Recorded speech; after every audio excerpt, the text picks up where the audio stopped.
Now we are starting the second session. The section title is Mapping, Inventory and Evaluation. And welcome everyone who is here in person or online. I saw more than 60 people are online. That's really a big success. Well, my name is Claus-Peter ECHTER, and I'm a member of ICOMOS Germany, but I'm also engaged very much in ICOMOS International. So I'm a member of the Shared Heritage Committee, the International Scientific Committee on this topic, which is so affiliated to our discussion here. And we have four speeches. First one is Documenting and Promotion German Colonial Buildings in Togo. And I think we will start with this directly because we are really short of time. And this speech is held by Mr. Adjo BEBEWOU. Please excuse my spelling. He's an historian and cultural manager trainee at the National Museum of Togo, a doctor en mémoire et patrimoine à l'Université de Lomé, Togo, gestionnaire historique cultural. And he will be, he is here. She is here. Okay, thank you very much. And also Komla HATO, part-time lecturer at the University of Lomé, Togo, doctor en civilisation africaine at l'Université de Lomé. And he is online. Okay, we start. Thank you. Good morning, everybody. My presentation is documenting and promote German colony built in Togo. Here we have the plan. We have research question, goals, methodology, results, and conclusion and recommendation. Yeah. Togo has inherited several work from the German colony, and more than a century after the depart of the German from this is unreal.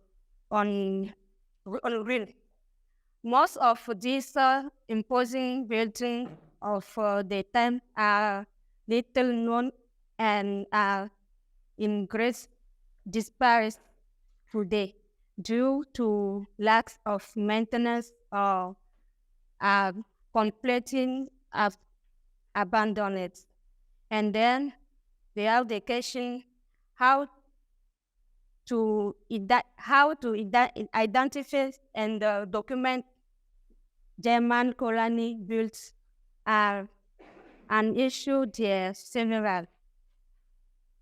Then the goal we have, the general, we have promoted and publishes the German colonial built heritage of Togo. On the specific, we have identified German colonial built heritage in Togo and defined the documentation strategies for this building. We have the third one, challenge of promoting German colony built in Togo. Then, in methodology, we use the traditional one, who is documented, archival. We use also traditional, oral traditional. We use also a direct observation in the sites.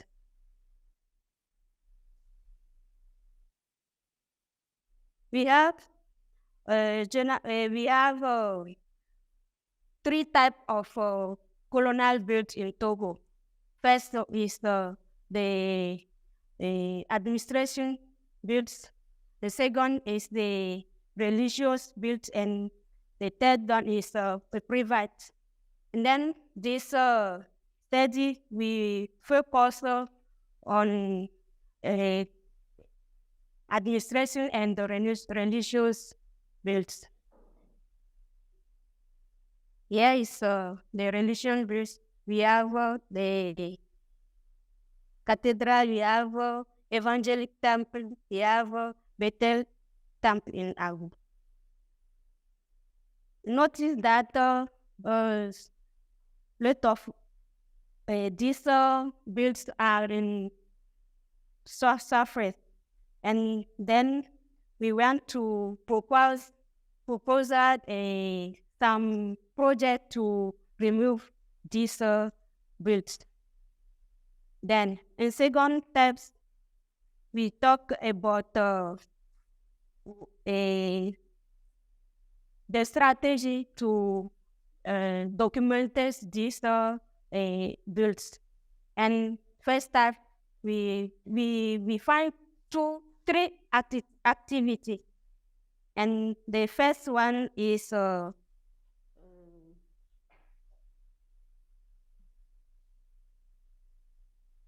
establish a complete inventory of these builds in Togo. The second one is make the architecture survey to know the representatives of some materials whose they use in this time.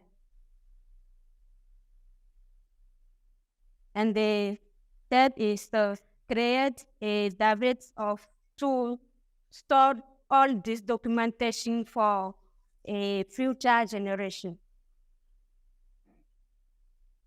And the third point is the challenge of survey during the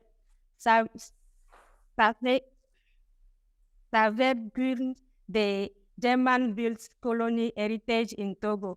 Then we notice that the perseverance of German colonial built in Togo present several important issues due to its culture, historical, and planning and economic implications.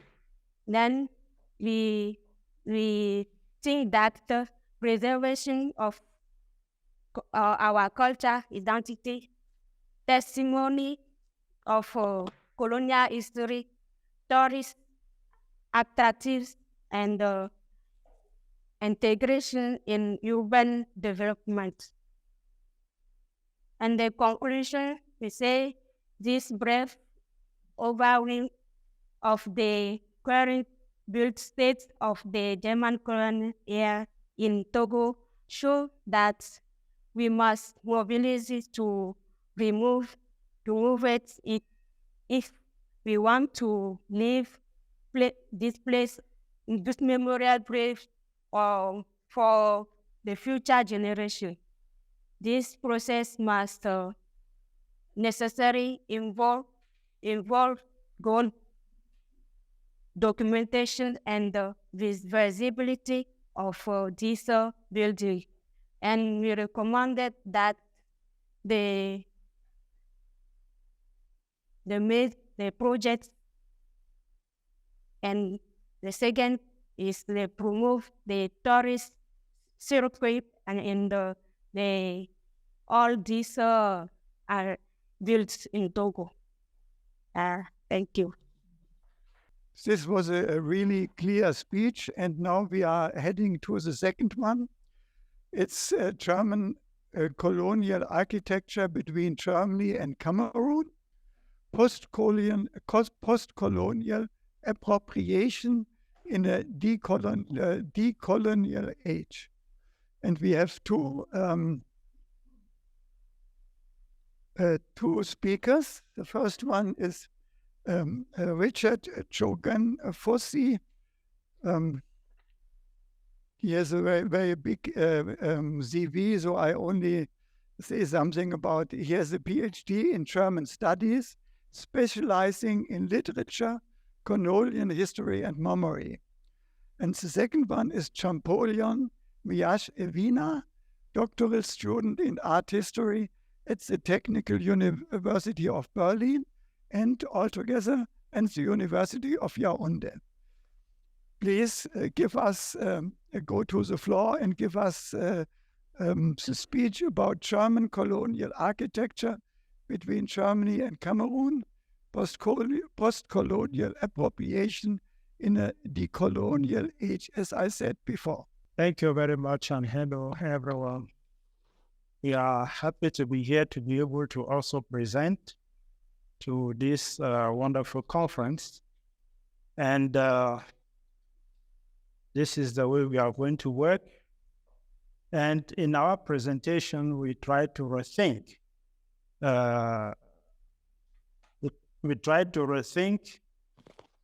Colonial collections, colonial architecture, and sites as two sides of the same medal, taking a counter-discursive stance. And here we try to understand colonial collections, architectures as tokens of colonial violence, through frenetic and forcible removals of cultural belongings of the inferiorized order, falsely justified through scientific purpose and salvation paradigm. And as early as 1889, the Bundesrat issued a circular to send removed cultural items to Berlin to be dispatched in other parts of Germany. In 1904, Bernhard Ankermann and Felix von Luschan wrote a book, a guide, Anleitung zum ethnologischen Beobachten Sammeln. This guide has to enable either specialists or laymen to be able to remove items from the colony. And they say, I quote, "It is therefore necessary to bring what you can bring with you. The result is what you can see from the book that we published in last June, Atlas der Abwesenheit. And you can have a look from yourself of the different aspects that were removed from the colony." On the other hand, the colonialists and museum men coveted local architecture as well and ordered removals of architectonical elements from the colony. This is how Felix von Luschan ordered or summoned a colonial officer to remove local architecture. This is a quotation that you can read. Along the same line, the metropole transferred her technology to colonies as means to reorganize the occupied territory according to the needs of the conquerors. This goes alongside violence in the confiscation of plots where to erect the new buildings. Our point is that for a long time, colonial collections, architecture has been marked by aphasia and amnesia, and by revisionist discourses pertaining development and salvation. For that reason, the reappropriation of colonial architecture and site, like the former Governor's Palace in Douala or the so-called German Bridge in Edea in Cameroon, does not show sign of a will to unveil colonial violence and to decolonize the mindsets so as to promote a reparative justice. Colonial buildings stem, in most cases, from colonial enslavement through forced labor, blood, and land dispossessions. Some instances of colonial and land dispossession. We have the case, for example, of the Bakuri after the colonial aggression in 1894. And here you have a quote from the colonial officer, Hans Dominique, about the confiscation of the land. And on this land, this very plot, let's say the palace of the colonial governor, Fonpot Kamer, was built. It is to be seen today also in Cameroon. Another example of land confiscation in Douala in 1884 and then in 1910, pertaining construction of the biggest harbor of West Africa, was also noticed. And this is how the interim commissioner, Max Buchner, who happens to be from Munich, justified the confiscation of the Douala lands. So you can read the quotes. And on the German bridge in Edea, we are now talking of a case of this post-colonial appropriation. On the German bridge in Edea, the Goethe Institute in 2012 decided to celebrate 50th anniversary. And the organizers of the event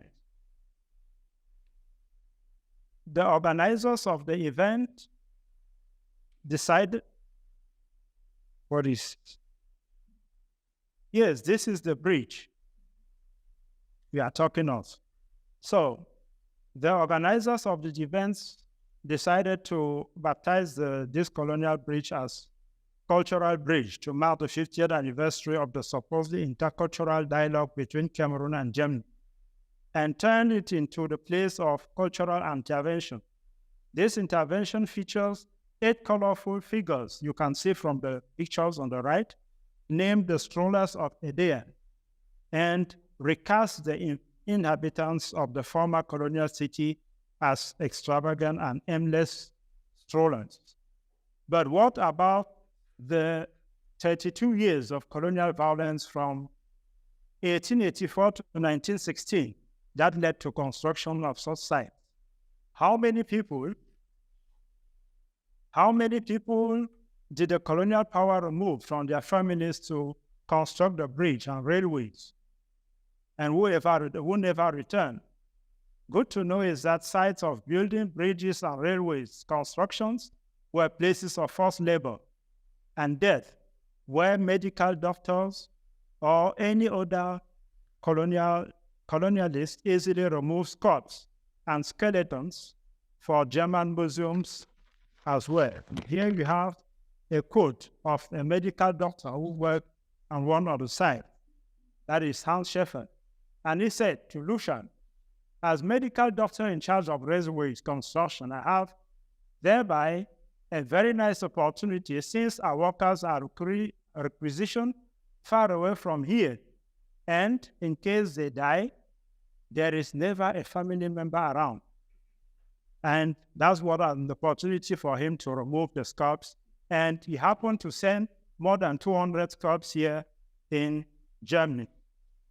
This clearly means that the Goethe Institute's post-colonial appropriation of the bridge, voluntary and or inadvertently downplays, minimizes, or invisibilizes colonial violence and sufferings as strategy to popularize the vision of a highly technological prowess of Germany. For instance, in effect, from 1911 to 2011, it is not 50 years of intercultural dialogue, as the organizers claim, but a century of refusal to apologize for German colonial crimes. And to reflect on, this is a picture from one of the colonial sites. And if you see a German with a tool, it means that that tool is a whip. The constructors were the local populations who were enslaved. And that part of the history also has to be narrated. So I give the floor to my co-panelists. Thank you very much. After this first part, we will look at the different form of reappropriation of the German blue heritage in Cameroon from an internal and external point of view. This is the first movement. This is the first German movement palace in Douala, built by Eugene von Zimmer between 1893 1896. It is a 2-story solid structure which has grown floor and peripheral gallery with semi-cultural HATO. This first structure of this palace was made of prefabricated material exported from Germany. It was held on site during the reign of the German governor Julius von Sonder. Following a fire around 1893, caused by indigenous unrest, it was rebuilt as a permanent structure in the same year. This is the quote from Max Buder. It presents context of violence and forced labor in which this palace and other German structures were rebuilt. This was done using a workforce made up mainly of local prisoners or Slavs. From the above, we can identify two levels of appropriation of the German colonial building heritage in Cameroon. This pattern corresponds to the first appropriation of the palace by the victorious French administration during the First World War. This appropriation had two main objectives: to make it territorial by asserting its supremacy over German and the relative passage of achievement in Cameroon. The second appropriation was that of the new Cameroonian authority after independence. This involved the administrative and political rights of the most emblematic buildings, such as the German Governor Palace, the Boyar Palace, and many others.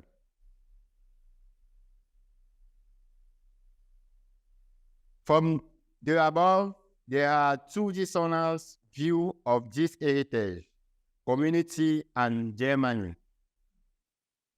For the community, women or men no have lived through colonization, or their relatives have a distant view of this heritage. From them, the German achievement remind them of an unfold past of violence and exploitation of the indigenous population, and do not take an great interest in them.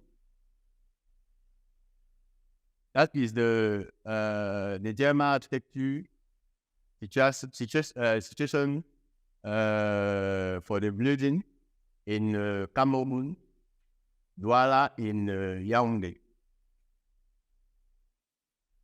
In Germany, on the other hand, there are no thin form of appropriation of the bloom heritage of colonial seat in the form of symbolic aid, gesture, and special, like this one, as well as the organizer of cultural events around this heritage. One example is the Goethe Institute event in Yaoundé, during which a photography exhibition of German building was organized. This act often overshadowed the violence and exploitation of local population than German perpetrated during its reign in Cameroon. Thank you for your attention. Thank you very much, both of you, for your speech, and especially in the second one, I saw that in the inventory, we do not need only to do the inventory for the built heritage, but also for the social values. And I think that Michael Faser stressed this. The next one, we are turning now to another region, to the Asia-Pacific region, to China. And we are speaking about Qingdao, and Michael Faser has also stressed this. And I have given speeches about Qingdao and about Bagamoyo in one of the studies of the shared built heritage. So the topic of this third speech is interdisciplinary approaches of decolonization, source editing, visual history, and exhibition about the early history of Qingdao, China. And this speech will be held by Su Qi of the Qingdao University in China, and he will be online. Thank you very much. It's Claus-Peter for your introduction. And thank you very much for inviting me here to this meeting. It's a great honor for me. My name is Zhu Yijie, and from the Qingdao University, China. The topic of my presentation is interdisciplinary approaches of decolonization, source editing, visual history, and exhibitions about the early history of Qingdao, China. My presentation is divided into three parts. The first part is a brief introduction to the history of Qingdao. The second part is some decolonization measures related to the German architecture in Qingdao. And the third part is the conclusion. Since the Opium Wars, China has been subjected to the aggression of the Western powers. From the mid-Qing dynasty, when Tsarist Russia occupied a large amount of land in China, to the Opium Wars of 1840, and then to the Second Opium War of 1860, when the British and the French forces burned down the magnificent Yuan Palace. The aggression against and oppression of China continued to deepen.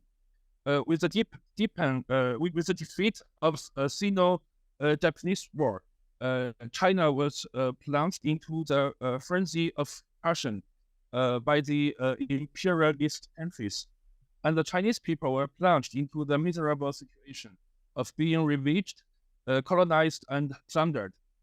The German Empire, as a new colonial power, also wished to have a piece of land ruled by itself in China, as other Western powers did. And the German geographers and engineers, after meticulous investigation and study, chose the place to be located at Kiaozhou Bay, the gateway of Shandong province, on the eastern coast of China.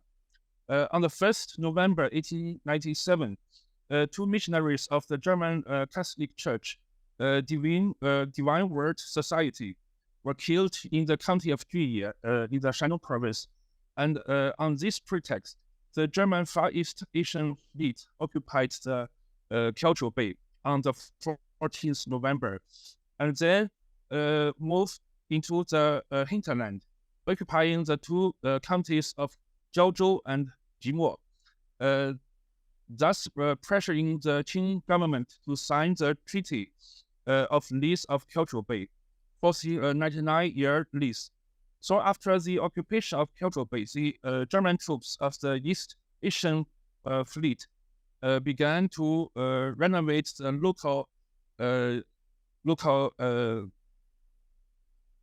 Qing army barracks to adapt to the accommodation conditions and the lifestyle of the German army. And based on this, they continued to develop the area, and Emperor Wilhelm II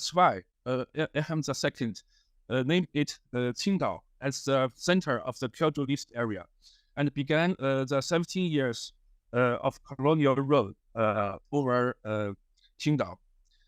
As Germany had set up a special operation department to study the occupation of Kiaozhou Bay already in 1895, a professional survey of the area was conducted beforehand, and the functional distribution of the city was laid out in accordance with German urban planning concepts, with a large amount of capital invested and the modern city took shape in just a few years. This is a hand-painted bird view map of Qingdao, drawn around 1910. The map clearly shows the functional zoning of Qingdao, such as residential and commercial area, harbor and the industrial area, and then recreational zones. Due to the racial policy of the German Empire at that time, Qingdao was also divided into European and Chinese districts. On the map, the more regularly planned districts were the Chinese districts, such as the Dabadao district to the north of the city center, which was mainly inhabited by merchants and other wealthy Chinese, as well as Taidongzhen and Taixizhen district, which were inhabited by coolies, namely hard laborers, and in which the Chinese districts were formed by the characteristic Qingdao Liyuan building, which were the form of building of 2 or 3 stories high that were built along the streets. In between the building of the same blocks, there is a yard, and altogether we call it a Liyuan building. The European district, on the other hand, was dominated by German-style building, including villas for residents, government buildings such as the governor's office, and seaside resort hotels, forming a unique city with German architectural styles in China. I have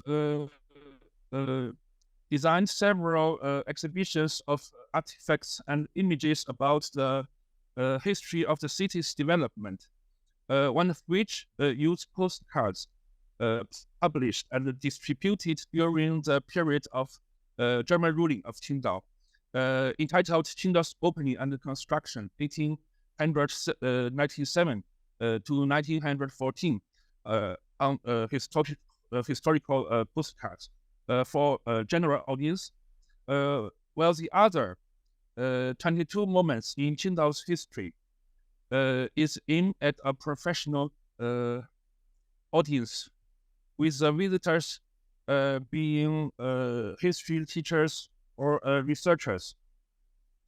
The first exhibition uses nearly 160 postcards, divided into 5 chapters with 80 pages, showing Qingdao's urban development in the context of the history of modern Sino-German relation.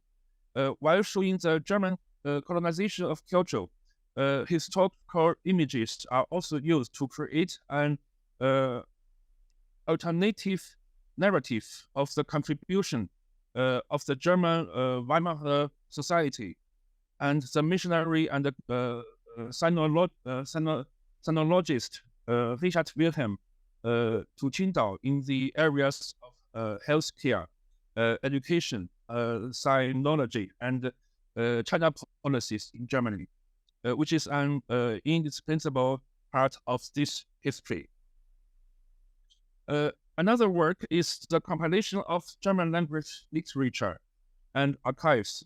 Since 2019, a series of German language historical documents have been compiled by the archives of Shinan district, the core area of Qingdao's old city, including the Qingdao Official Gazettes, 6 volumes published from 1900 to 1905. Qingdao and the Surrounding Guys Handbook, 1904, etc. At the right time, when Qingdao's old city is undergoing conservation and development, these documents have served as a very good foundation for the historical materials. At the same time, they also greatly improved the level of Chinese historiography to study in depth of the history of Sino-German relations and the history of Qingdao, especially the building regulations and the building information releases published in the newspaper, which have all played a good role. The third endeavor is the media aspects. Over the past few years, I actively engaged with domestic and international media in Qingdao history research, including Chinese, German, and Australian media of all types. At the same time, in order to balance the selectivity in mapping narratives or mapping reports, I also started a WeChat public podium, just like Facebook in the US, where I post my personal understanding by myself, my reading notes, and historical research, and the number of users now exists already 1,700, including many professional users from universities and cultural faculties, facilities. In the year 2021, the Shandong provincial government released a plan to declare Qingdao's Old Town as a World Heritage Site, and my research has shifted from pure history research to combining it with urban cultural preservation, citing three projects as examples.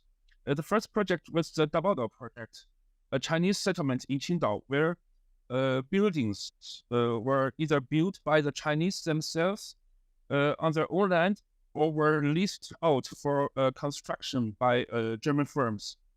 In the official description of the Dabao area, it is seen as a proof of the self-improvement of the Chinese merchants under German rule. During the period of German rule, the Chinese merchants in Qingdao established the Chinese Chamber of Commerce, which elected its directors from among the Chinese merchants every year and achieved a certain degree of autonomy to protect their own interest. Moreover, the Sanjiang Guild House and the Guangdong Guild House on Dabao have become symbolic buildings, especially after Dr. Sen Yat-sen visited the Guangdong Guild House in 1912, which symbolized the farewell of the Chinese to the feudal rule and the move towards democracy and republicanism. In terms of decolonization combined with cultural preservation, the German building on the postcards now being converted into the Zhongshan Road History Museum, which is used to display the history of the center of Dabao, Zhongshan Road. During the German occupation period, it was also called Friedrichstraße and Shandongstraße, and the life of local people. The second project is the former site of Qingdao's most beautiful German-style building, the governor's mansion in Kiaozhou, which is now also used as a museum. The museum building's previous function have not changed much, as it was the official residence of Qingdao's chief executive, and was used as a place for state leaders after the foundings of New China. With the recent refurbishment of the interior of the building, it was discovered that a large stone symbolizing mountain had been placed on the base of the building, as well as more Chinese cultural elements in the building, which has given researchers and visitors to Qingdao a whole new perspective on the German architecture of the city. Museums and enthusiasts alike are actively seeking historical images, documents, and artifacts related to this building, and in order to better understand and preserve it. Regarding this section, we have also invited museum staff to report on it at this month's meeting in Qingdao. The third project is the Post and Telecommunications Museum in Qingdao.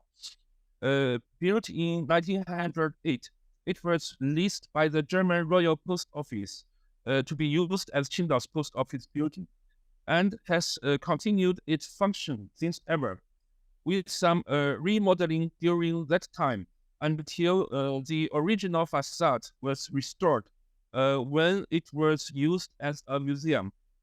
The German postal history in Qingdao had a huge number of collectors and enthusiasts all over the world. So it can be said that this is a building of world significance and profoundly combines philatelic culture. Displaying the building with as many philatelic items as possible, telling its story and enriching its history will promote mutual exchange and understanding through philatelic culture among philatelists around the world. And we also have a number of projects related to Qingdao's urban history, including a conference with 30 presentations related to the history of Sino-German relations and Qingdao's urban history. The exhibition shows the early industrial and commercial history of Qingdao, which reflects the planning of Qingdao's industrial development and foreign trade. So now I come to the conclusion. The first conclusion is from the point of view of Qingdao locals. It is a matter of seeing themselves as part of the city, loving the familiar streets and the buildings, and preserving and utilizing them, of course, with a short text about their history in front of the old buildings. Secondly, the city of Qingdao is preserving and utilizing its historical buildings as cultural heritage, but also using them as a bridge to communicate with Germany and its people, playing an active role. Thirdly, the decolonization of the city of Qingdao has been ongoing with the study of Qingdao's urban history and with the construction of city's commemorative venues. Visitors have always been clearly critical of the city's colonial past, as well as the colonial history behind the buildings. Four, whether it is decolonization or enrichment of the city's history, an interdisciplinary approach is necessary. In the end, it is a cultural matter. And thanks very much for your attention. Thank you very much for this instructive speech, and allow me two comments. The first one is, as Michael Falzer stated, and as I want to show the first book, I got information about this, is this German architecture in China from Thorsten Werner, and it's very good because it's in German, English, and in Chinese. So it's interesting. And the second comment is we saw that Tsingtau is heading for World Heritage nomination, or at least he is working on it, and that means that the decolonial aspect here is not so much in conflict like in other countries, and because it is acknowledged by the Chinese people. So this is a very interesting example. Now we are heading for our last speech in this section, and it's by Mr. Christian Rebmeier. He is from the German Archaeological Institute in Berlin, and we are going more east now to the Pacific region. It's archaeological perspectives in German colonies built heritage in the Pacific, a case study of Apia Samoa. And she is also online. Thank you. Yes, thank you very much. Can you guys hear me? All good? Can you hear me? No sound? Okay, all right. I'll just gonna get going. So thank you very much. I'd like to acknowledge the communities we are working with, their leaders, past, present, and emerging. This talk is designed more as a discussion paper, as we are currently planning to start a longer project on the archaeological remains of German occupation in the Pacific, a topic which is unfortunately much underrepresented in our discipline. The scientific focus of this new program is an understanding of the dynamics of heritage of German colonies in the Pacific between 1884 and 1914. Furthermore, it will attempt to analyze the physical remains of German interests in the Pacific, which existed as early as the 1830s, and particularly its impacts on indigenous peoples. One of the core objectives are to establish multidisciplinary networks in Germany and abroad, and to cooperatively develop questions about research, heritage conservation, and particularly in context of climate change.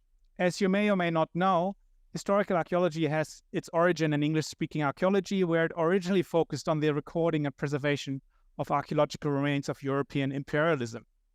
Archaeologists recognize the bias inherent in our historical documents, especially diaries, newspapers, and accounts of colonizers, and can test the accuracy of these types of documents with comparing them to the archaeological remains.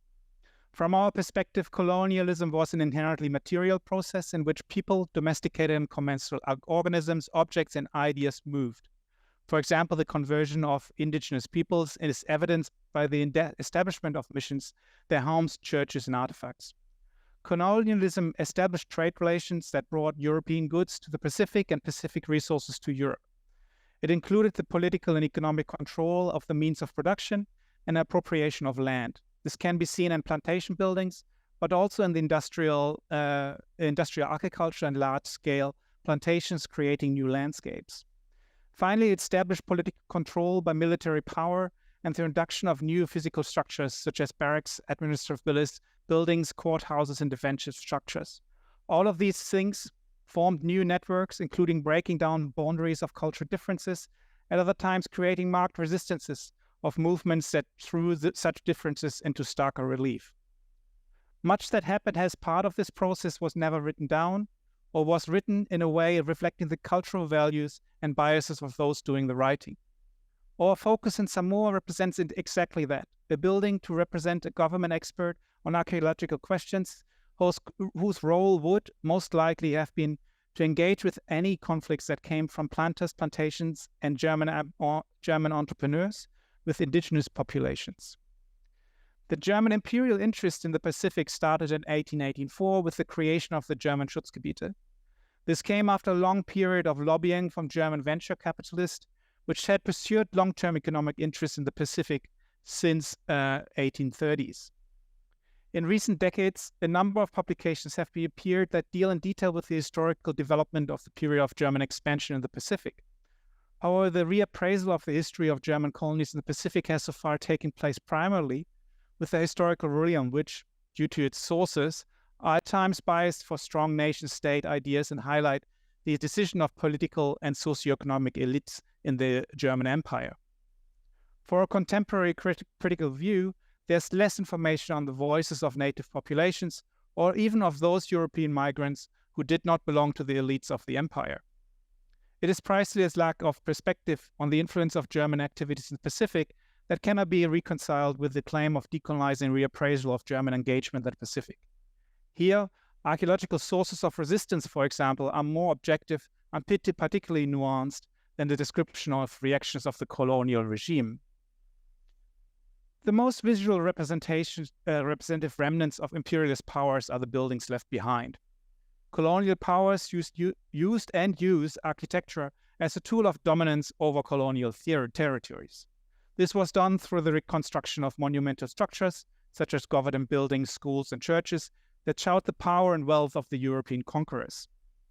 The architectural styles used in these buildings often reflect the cultural and aesthetic values of the colonizing powers, reinforcing the idea of a superiority. The archaeological remains of these buildings are of different qualities. Sometimes the only foundations are left. On the top left, we see the old courthouse in Apia that was demolished in 2020. The removal of this building was also one of the triggers of our project, which started this summer. I will talk about this project at the end of my presentation. Sometimes buildings have been preserved and interesting life histories, and sometimes we only have the trade goods left, which are imported into the colonies.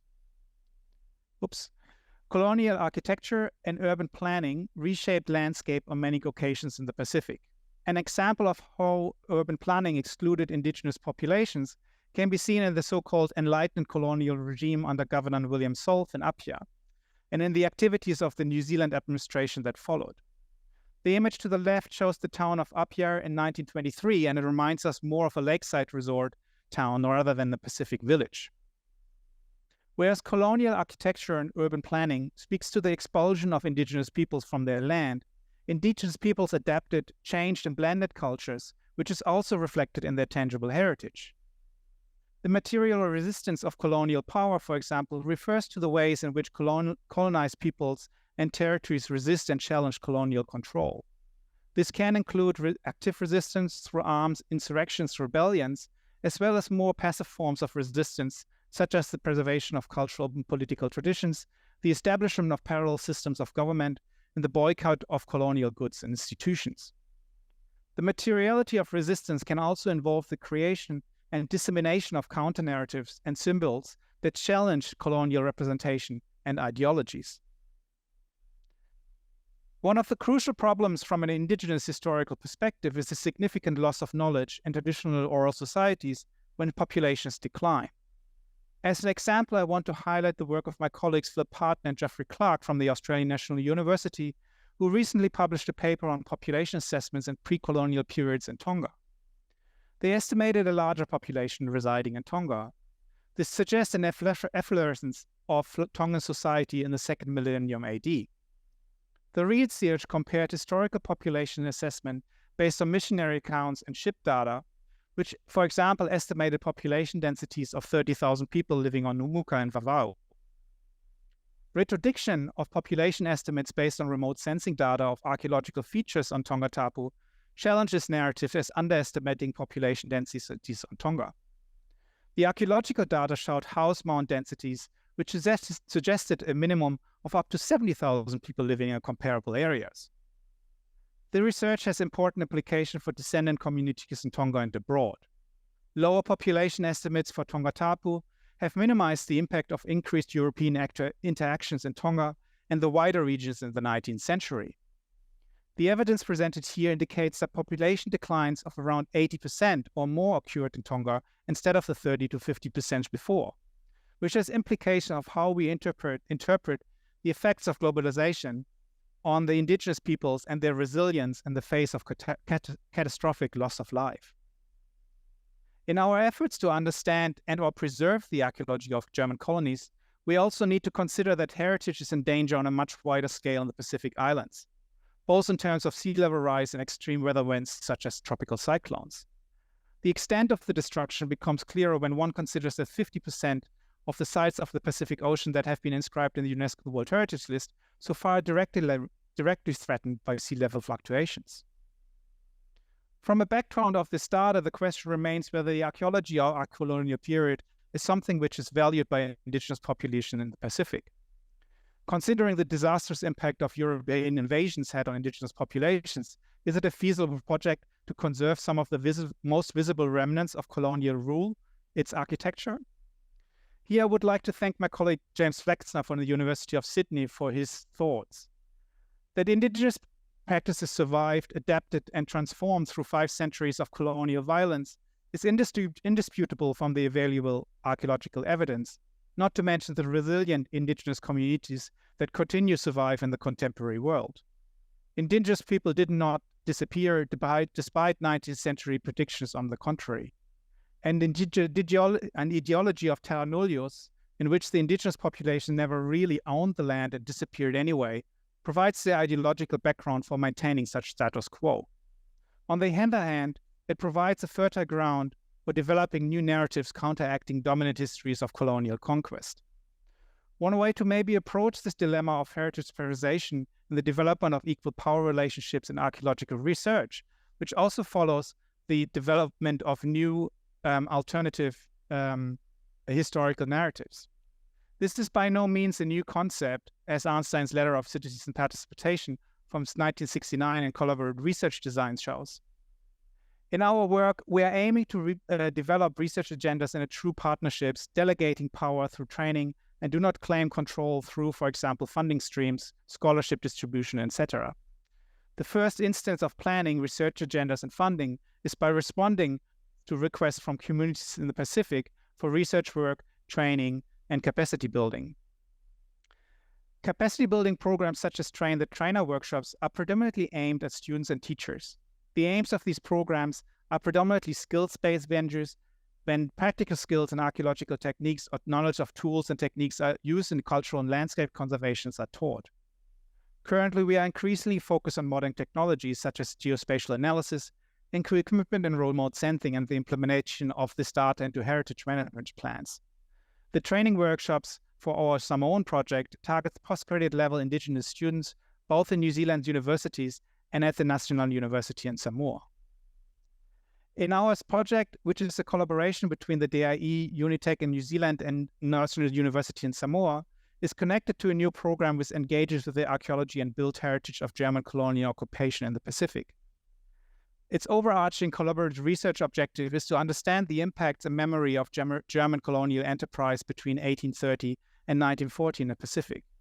Its focus is a critical reassessment of the multiple ways in which individual German entrepreneurs and German colonial administrators engage with indigenous population and shaped island landscapes and urban designs. And it concentrates thereby on individual case studies, but also aims to investigate comparatively the manifestations of colonial power in relation to the local activities of individuals in the German colonies of the Pacific. Let me finish with a short description of the project we are starting in Samoa. Aim of this project is the heritage and architectural survey and eventual restoration of the building house for the architectural expert, designed by Richard Schöneich in 1914 in Apia in Samoa. This house was probably never used by the Germans, since by the time it would have been built, World War I broke out and New Zealand troops immediately occupied Samoa. New Zealand used this house for their judge and changed the fabric in the early 1920s significantly. Like other buildings from the colonial times, it was used by Samoan government agencies after independence in 1962, and it was used and occupied as the residence of the last Samoan head of state, Tuiatua, up until a few years ago. The project was initiated through the community in Samoa with German heritage. The community sent a request to the German embassy in Wellington, contacts as the representatives arm of the Cultural Heritage Branch in the Foreign Office. We got in contact with the Center of Samoan Studies of the National University Samoa under the new directorship of Professor Tautuno, who is supportive of our work and will collaborate with us. Apia was the focal point of the German colonial enterprise, and we are planning to document the built heritage remains of German urban planning. Built heritage in Samoa is under constant threat of redevelopment, most recently exemplified through the demolition of the old courthouse in Apia in 2020. Built remnants of the time period are increasingly scarce in Samoa, which makes a concerted effort to survey and document the remaining sites more pressing. In the initial phase in 2023, a detailed 3D architectural and heritage survey is planned. We visited a property in July this year and started the conversation with the local government and our project partners from the National University of Samoa. Funding is currently in the process of being acquired through a Sondermittelfonds Kulturerhalt from the German Foreign Office. The survey will be conducted by students of the National University of Samoa and Unitec under the supervision of my cooperator Christoph Schnorr from Unitec New Zealand. The survey will evaluate the overall condition of the building and record in detail any alterations to the original design and authenticity of the project construction. We are aiming to train indigenous students in the techniques of virtual building survey, techniques which can also be used to record traditional Samoan construction, which are also threatened regularly. In a second step, restoration work using appropriate methods established for the restoration of built heritage will be conducted. In this stage, future use has to be considered.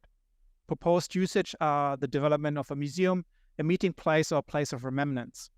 These usages will be developed in close collaboration with our Samoan partners and will summarize in a business plan for the property. I'm going to leave it at that, and I'm looking forward to your questions. Thank you very much. I want to add something about his CV, which I did not mention now. He has he is holding a PhD, a prehistoric archaeologist, scientific director of the Commission for Archaeology of Non-European Cultures of the German Archaeological Institute in Bonn, in this department. And since joining this department in Bonn, a new research focus has been added to investigate the archaeological remains of the German colonial enterprise in the Pacific. That's why he could give us such an instructive speech. And now please some speakers come to the stage here.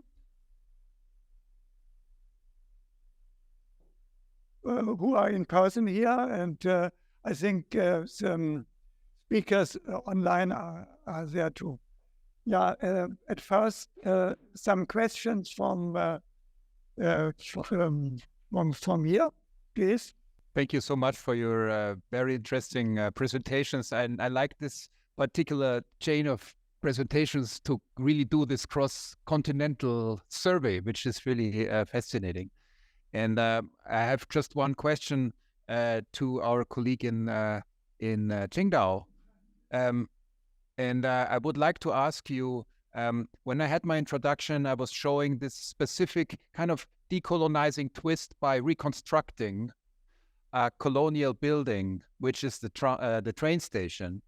And my question is, how would you, as a researcher on the spot, recapitulate, see this process of reconstructing a previous colonial building and its status today?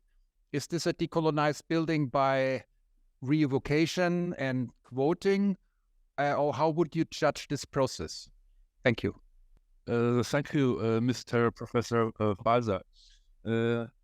I think some old buildings are away, not because of the decolonizing, but because of people do not have the knowledges. And now many people are regretted that such good buildings are just erased from the memory of the locals. And maybe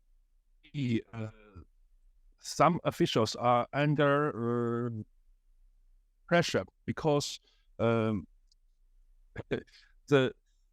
erasing of these buildings stays also in the memory of the locals.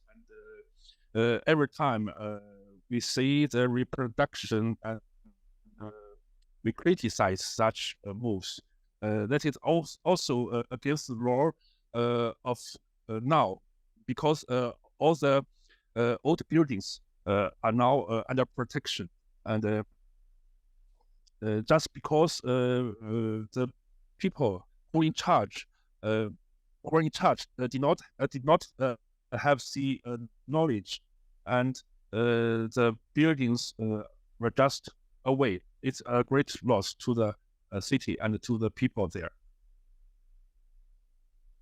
And yes, there is now a big project on the so-called renovation of the old city of Qingdao. There are also critics, not only from outside, but also from inside.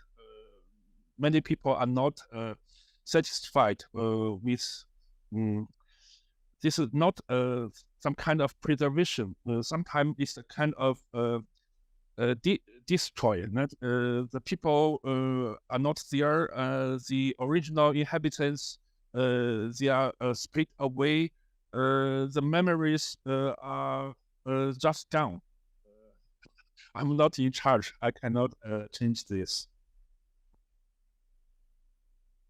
I have a question to the heritage and the buildings in Cameroon. More personal question, maybe.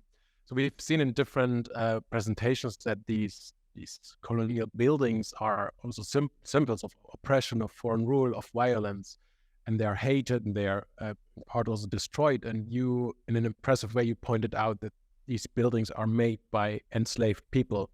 and they contain the blood, the labor, the sweat of the local ancestors. So for you personally, how do you perceive these buildings? What is your relation with these buildings? In what way do you see them as a part of your own history, a part of what your ancestors built maybe, or is this just a symbol of a foreign unwanted rule?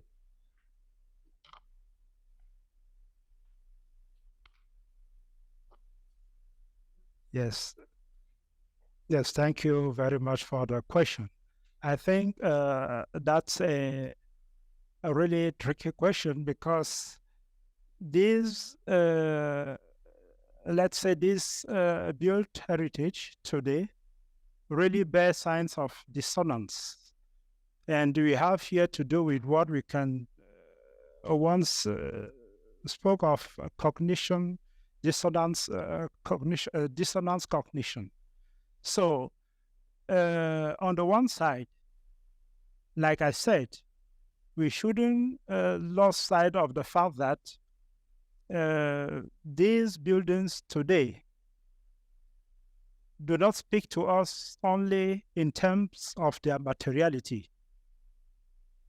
I think it's a very good point for us to know, because if we stay at the level of the simple materiality, then we'll be looking at the buildings just in terms of admiration, which would be, let's say, a type of admiration to colonial facts. So we must look at them on the two sides. And that's why I also made a link between these buildings and the removals of artifacts from different colonies. Not only artifacts, but also zoological collections, human remains, mineralogical collections, and so on. So we have to think of all that as, like I'm saying, the two faces of the same medal, because in the same way, roads, bridges, these buildings were constructed under enslavement of people. And in the same way, colonial collections were removed and shipped to Europe through enslaved people. That is, as Traeger, the potters, and so on and so forth. So what I'm saying here is that these buildings are there. Are we going to destroy them? Maybe not, because it would be a way to erase a part of our memories. But we shouldn't narrate the history about all these from only a perspective. That is, for example, the materiality or the functionality of these buildings. But we have to bear in mind all the sides. And importantly,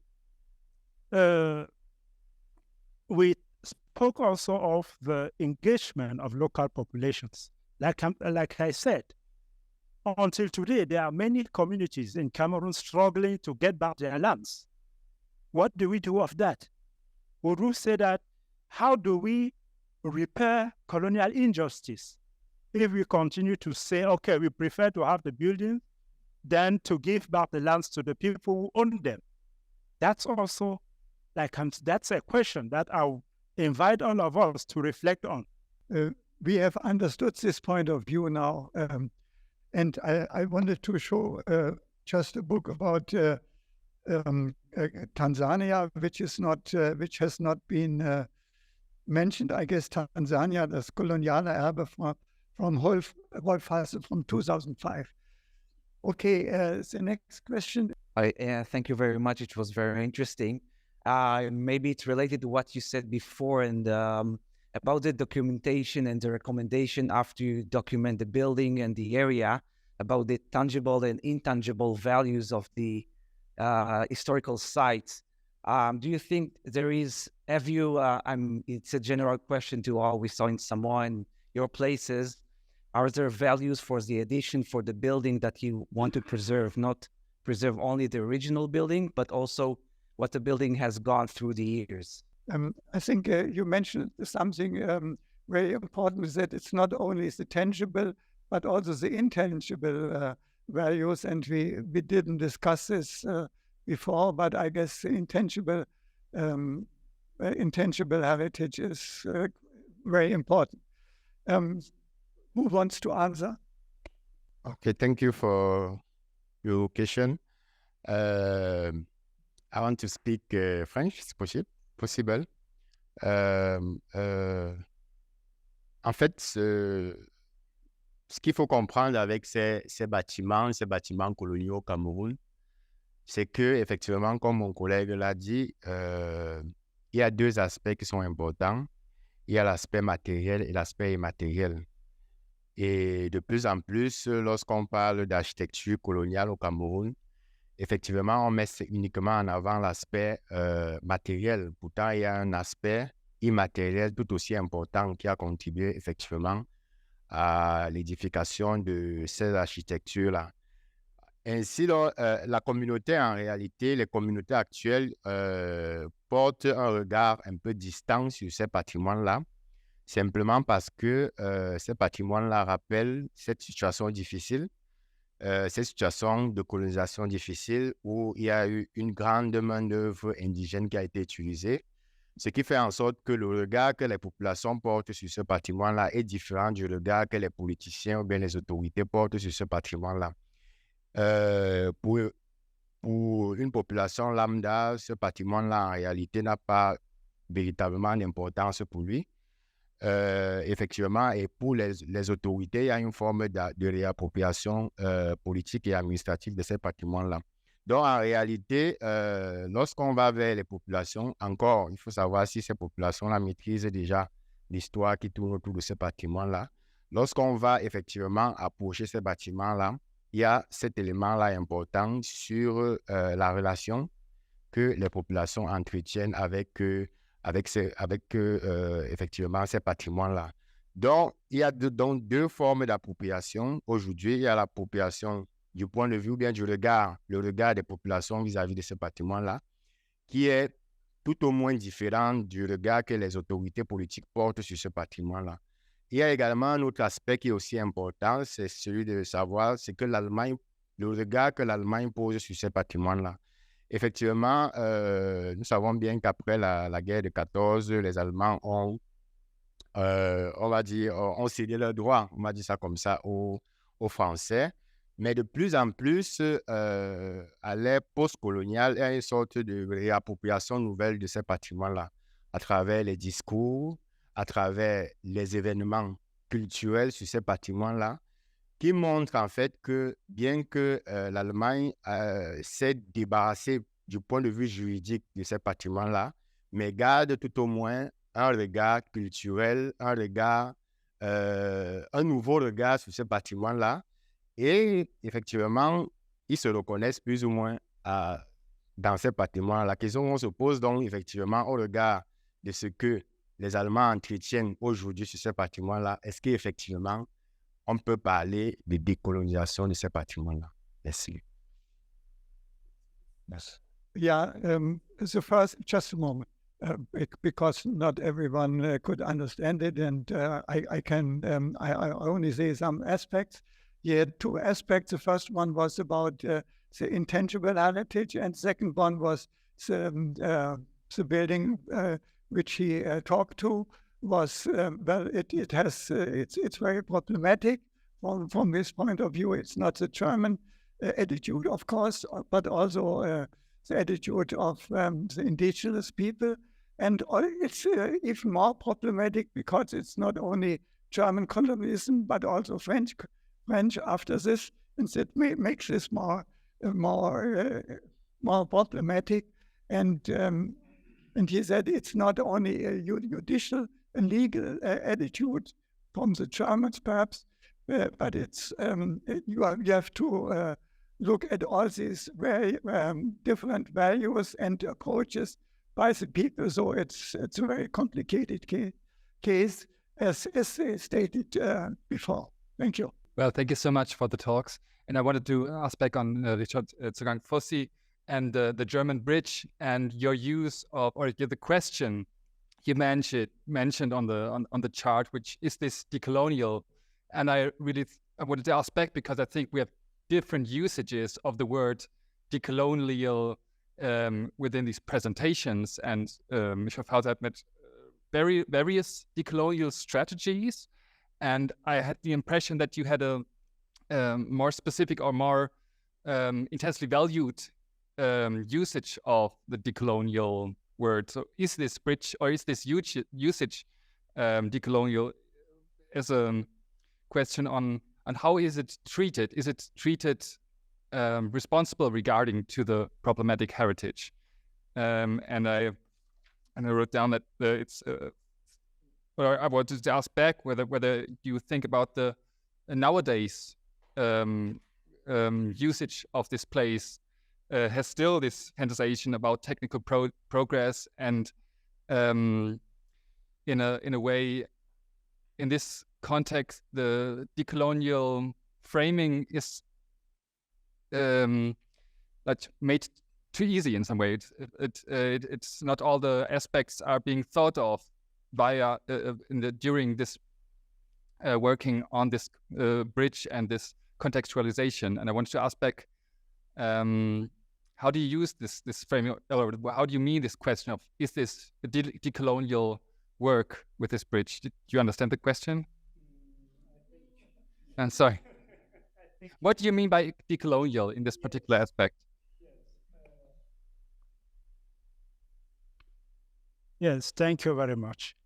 For me, I think the work should have been decolonial in the sense that it should have involved intentionally the local population around a visible framework for everybody.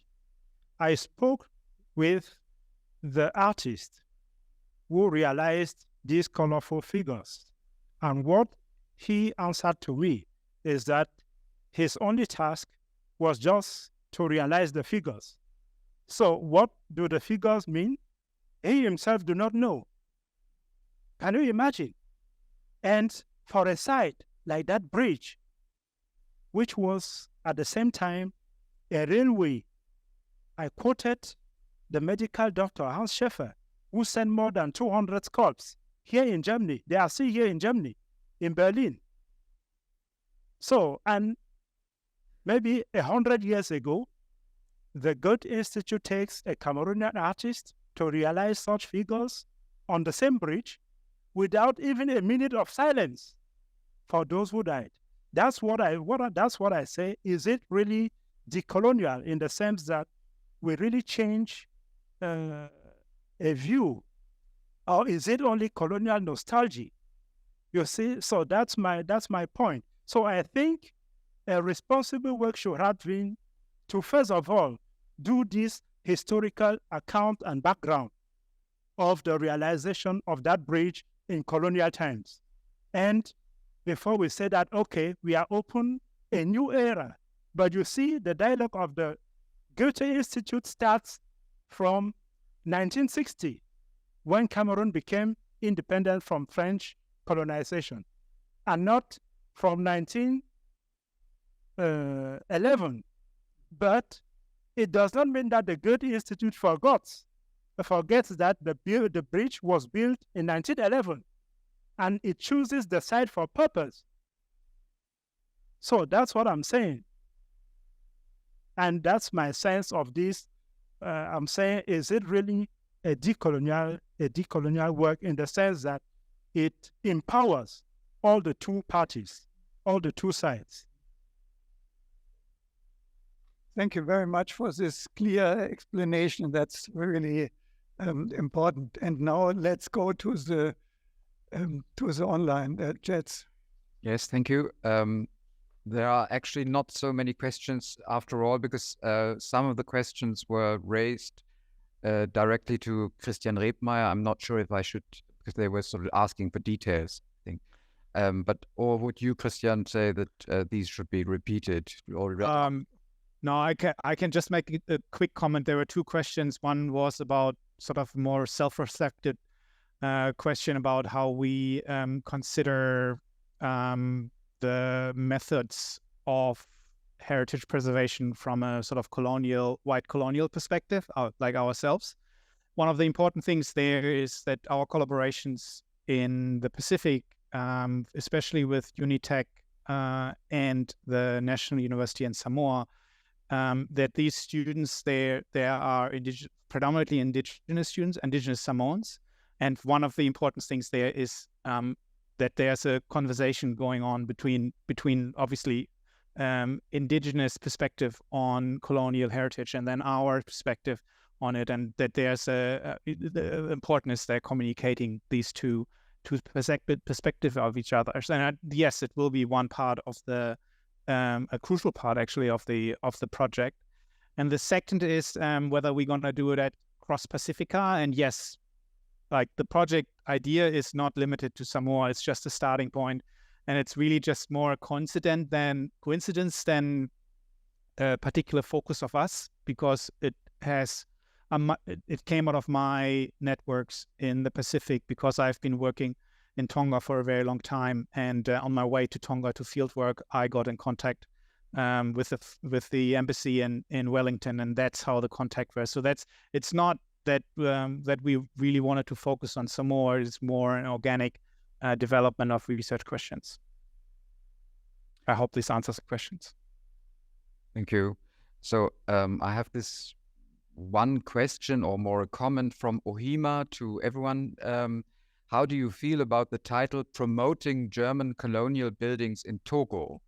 Additionally, I think how we as archaeologists and architects dealing with cultural heritage use old colonial terminology. In this, I see a huge conflict of interest. Germany and African countries on the German side, are they prepared for a type of promotion that won't look pretty and fit their agenda? Question mark. Je vais aller en français. Bon, et à mon avis, c'est au-delà de vouloir perpétuer la colonisation.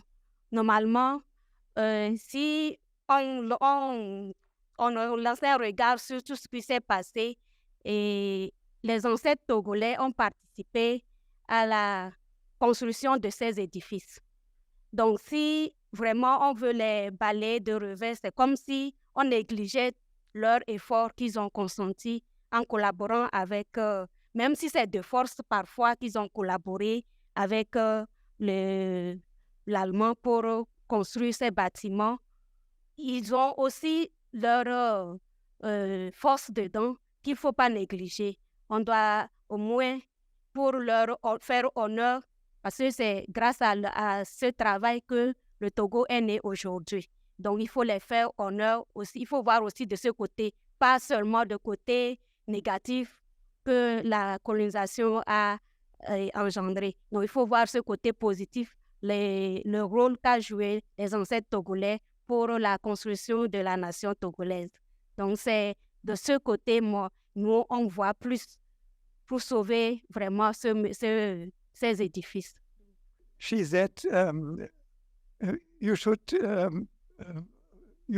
think of all of the two aspects, not only the negative one, but I guess your point of view is understood, and so it's we have to think over it. It's I think when in German heritage professionals discussed this, it was mostly one-minded, and now we have to look at this decolonial aspect, which he explained, and I think, but you should discuss both aspects, one from the indigenous people and also from the experts of the point of view of the experts of Germany or European. Thank you. I'm afraid we have to stop at this point. It's good to see that this discussion is lively, and I'm sure you have millions of questions. But please use the break to get into conversation, to talk to each other. But we should stop now. So we only have until we have 1 hour, right? Yeah. 1 hour. So this is quite tight, and we'll be back here in 1 hour. You can follow us to the cafeteria, to the Mensa, So we can all eat there, or the non-speakers are of course also free to go somewhere else or to do something else, of course. But please be back here in 1 hour. Michael wants to say something. I just want to add something. Thank you.